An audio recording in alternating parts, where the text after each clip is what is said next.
오늘의 주요 뉴스입니다. 구미 지산색강이 천연기념물인 큰고니의 서식지로 떠오르고 있습니다. 멸종위기종 2급에 속하는 큰고니가 구미를 찾고 있는 이유를 알아봤습니다.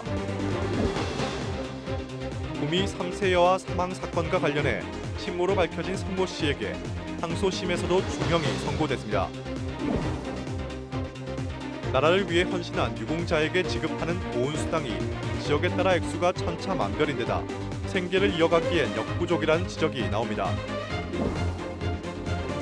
오는 2월 임시국회에서 군의군의 대구 편입 관련 법안이 다뤄집니다. 관련 지자체들은 법률안 통과를 앞두고 TF팀을 신설하거나 준비 중입니다.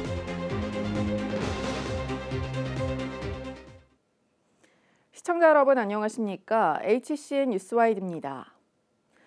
26일 0시 기준 경북에서는 코로나19 신규 확진자가 445명이 추가돼 역대 최다 확진 기록을 하루 만에 다시 경신했습니다. 지역별로는 포항 92명, 구미 86명, 김천 20명 등 모두 20개 시군에서 감염자가 나왔습니다. 포항에서는 음식점 관련 19명 등 92명이, 구미에서는 어린이집 관련 15명 등 86명이 양성 판정을 받았습니다. 한편 오미크론 변이 바이러스 감염자가 56명 추가돼 누적 확진자는 모두 456명으로 늘었습니다. 구미 지산색강이 천연 기념물인 큰 고니들의 서식지로 떠오르고 있습니다. 큰 고니는 많은 사람들에게 흔히 백조로 알려져 있는데요. 멸종위기종 2급에 속하는 큰 고니가 구미를 찾고 있는 비결이 뭔지 오승훈 기자가 살펴봤습니다. 긴 목과 하얀 깃털, 매끄러운 부리를 뽐내는 큰 고니가 떼지어 모여 있습니다. 천연기념물이자 멸종위기종 2급에 속하는 큰 고니는 흔히 백조로 알려져 있습니다. 시베리아 지역에서 주로 11월 초에 남하해 이듬해 2월 말까지 우리나라에 머물다가 다시 북상하는 철새입니다. 그런데 전 세계적으로 멸종위기종에 속하는 큰 고니가 최근 구미 지산색강을 찾고 있습니다. 저는 지금 구미 지산색강 생태공원에 나와 있습니다. 제 뒤로 보시는 것처럼 해마다 이곳을 찾는 고니의 개체수가 늘어나면서 제2의 서식지로 거듭나고 있습니다. 10여 년 전만 하더라도 구미를 찾아온 큰 고니 개체수는 150마리 정도에 그쳤습니다. 하지만 올해는 1000마리 넘게 구미 지산색강과 낙동강 유역을 찾아들었습니다. 겨울 철새인 천연기념물 고니의 대표적인 월동지로 자리매김을 하고 있습니다. 2004년 고니가 구미를 처음 찾았을 때는 개체수가 10여 마리에 불과했으나 매 그 주가 증가하여 이번 겨울 1000여 마리가 넘는 많은 고니가 구미를 찾아왔습니다. 조류생태 전문가는 최근 지구온난화 등 기후변화에 따라 낙동강 하구 등 유역에서 관찰되던 고니가 구미 지역으로 서식지를 옮기고 있다고 설명했습니다. 낙동강 하구로부터 이렇게 위로 올라오면서 이 고니들의 좀 개체 수가 조금씩 이렇게 증가하는 경향이 지금 나타나고 있거든요. 그러니까 아마 이게 기온의 그러니까 온난화 현상 때문에 그런 것이 상당히 영향이 있지 않나 생각이 되는데, 지산색강의 연뿌리와 갈대뿌리 등 고니의 먹이가 되는 수상식물들이 서식하고 있는 것도 비결 중 하나입니다. 이에 따라 지산색강을 구미의 대표적인 생태 관광지로 조성해야 한다는 목소리도 나오고 있습니다. 이만큼 좋은 데가 없거든요. 그러니까 우리가 이 구미에서 이런 문화 관광 또는 뭐 생태 관광 또는 뭐 스토리텔링 이런 자원으로 조성해 나가는 것은 굉장히 앞으로 바람직한 일이고 또 그렇게 가야 된다고 생각합니다. 천연기념물인 큰 고니들의 대표적인 월동지로 떠오르고 있는 구미 지산색강 생태공원. 구미의 백조의 호수로 거듭날 수 있을지 큰 관심이 모아집니다. HCN 뉴스 오승훈입니다. 구미 3세여와 사망 사건과 관련해 친어머니로 밝혀진 49살 성모 씨에게 항소심에서도 중형이 선고됐습니다. 대구지법 형사항소 5부는 미성년자 약취유인 등 혐의로 구속 기소된 석 씨에 대한 항소심에서 피고인과 검사의 항소를 모두 기각했습니다. 석 씨는 앞서 1심에서 징역 8년을 선고받고 항소했습니다. 항소심 재판부는 유전자 감정은 사실 인정에 있어 상당한 구속력을 갖는 것으로 3번의 유전자 검정 결과 등을 보면 숨진 아이와 피고인 사이에 친모 친자 관계가 성립한다고 볼 수 있고 아이의 혈액형 등 출생 전후 모든 상황을 종합하면 피고인이 자신이 낳은 피해 여아와 친딸이 낳은 딸을 바꿔치기 한 것이 인정된다고 밝혔습니다. 나라를 위해 헌신한 유공자에게 정부가 지급하는 보훈수당이라는 게 있습니다. 하지만 수당이라고 해봐야 생계를 이어가기엔 역부족이고 지역에 따라 액수도 천차만별입니다. 전복원 기자가 취재했습니다.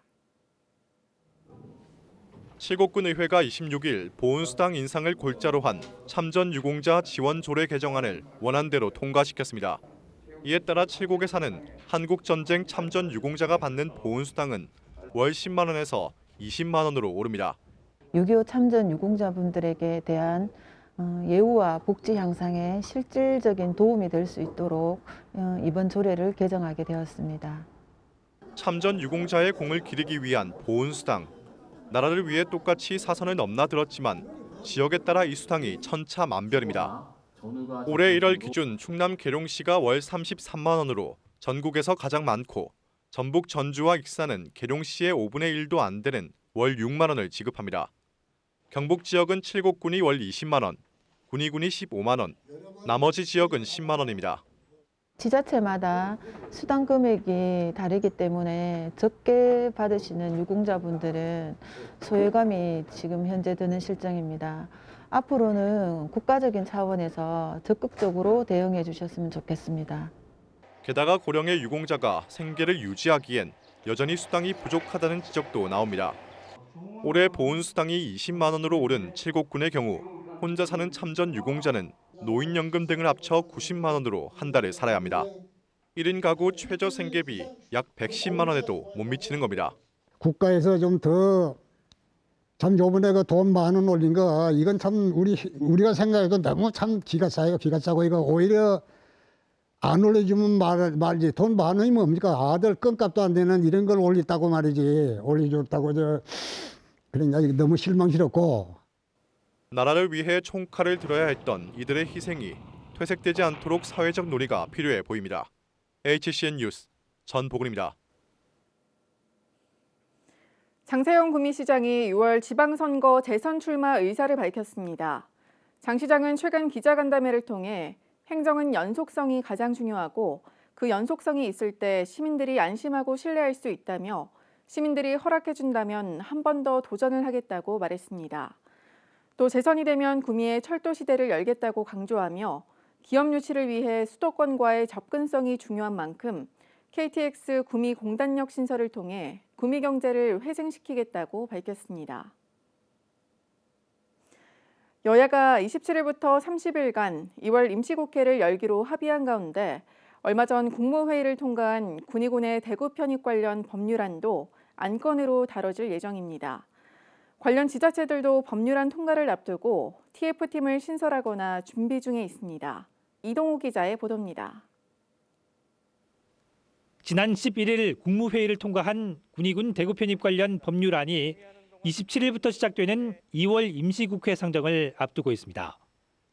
법률안이 본회의를 통과할 경우 군의군은 5월 1일부로 대구시 소속이 됩니다. 여기다 광역의원 선거구 획정 등의 내용을 담은 공직선거법 개정안까지 통과되면 군의군민들은 올해 지방선거부터 대구시장 선거에 투표권을 행사합니다. 편입 대상 지자체인 군의군에서는 군 행정을 비상체제로 전환했습니다. 올 1월 1일자로 사무관을 단장으로 하는 대구 편입 정책단을 신설하고 편입 관련 행정 절차 이행과 대구시와 경북도 간 인수인계 지원 업무 등을 맡겼습니다. 편입으로 인한 국민들의 불편을 최소화하고 행정 업무의 공백을 없애고자 최선의 노력을 다하고 있습니다.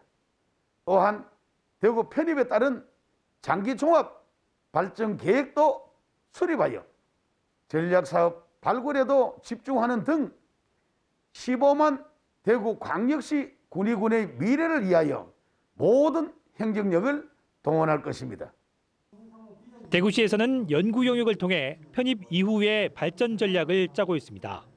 지난해 12월 열린 착수보고회에서는 통합신공항과 연계한 미래 발전 방안을 비롯해 대구가 남북권 글로벌 관문 도시로 가기 위한 미래 비전과 세부 전략을 공유했습니다.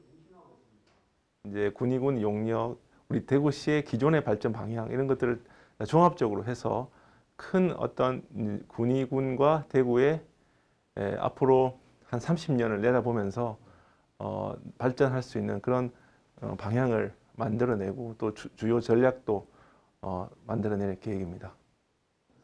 교육기관 간 협의도 진행 중입니다. 경북교육청과 대구교육청은 최근 실무협의회를 열고 대구 편입 이후 군의군의 교육과 학예 사무를 안정적으로 옮기기 위한 협력 방안을 논의했습니다.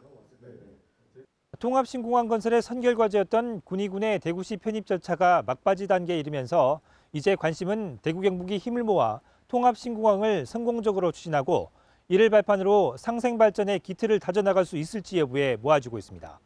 HCN 뉴스 이동욱입니다.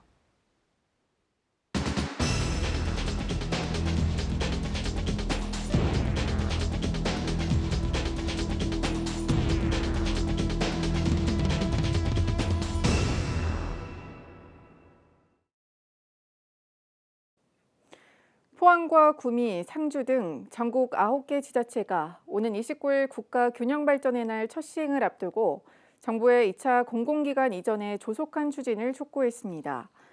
이를 9개 자치단체는 공동성명을 통해 국가균형발전과 수도권 일극체제 해소는 지역 간 발전의 기회균 등을 촉진하고 국민 모두가 고르게 잘 사는 사회 구현을 위한 최우선 국가과제이자 핵심 전략이라며 이같이 요구했습니다.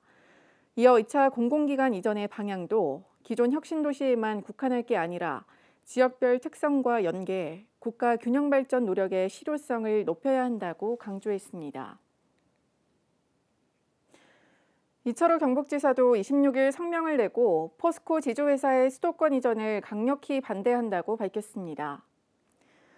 이 지사는 성명에서 포스코 지주회사의 수도권 이전은 국가와 지방이 모두 공멸하는 시대의 역행적인 발상이라며 경북도의 동반자로서 반드시 지역에 있어야 한다고 강조했습니다.